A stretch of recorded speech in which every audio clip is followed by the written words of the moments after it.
starting a client's briefcase with this English Bridle hide. It's a full size, so I just stood it up just so you could get the dimensions of it. This thing is huge. It's the full thing from the shoulder to the butt. So right here is the butt. And no, down here is the butt section. It goes down all the way, cut to the shoulder. A lot of times I'll just get the bend, which is the butt section, maybe till about right here, about 60 inches. And then the shoulder is good.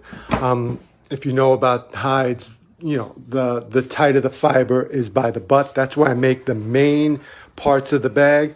And then usually I'll maybe use the middle divider, I'll use the shoulder or the smaller pieces. It depends.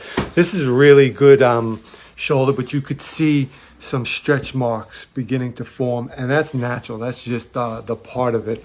You just got to know, I guess. You could also see it gets a bit softer down here. That's where the animal is always picking up its head, and you could see it. Just you get these stretch marks from that, as opposed to down here by the butt section, inside and out. You could see how tight it is down here. The fibers are the best, are the tightest. Great for the outside of the bag, the flap side of the briefcase.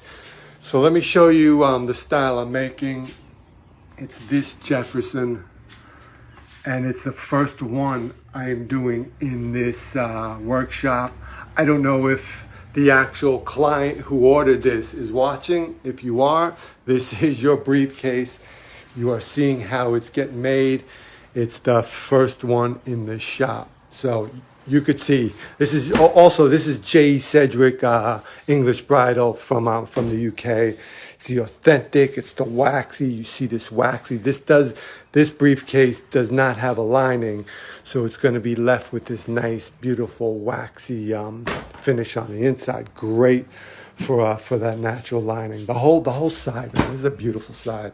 You do not get better leather, better bridle leather, or leather in general than this. If you did, I'd use it.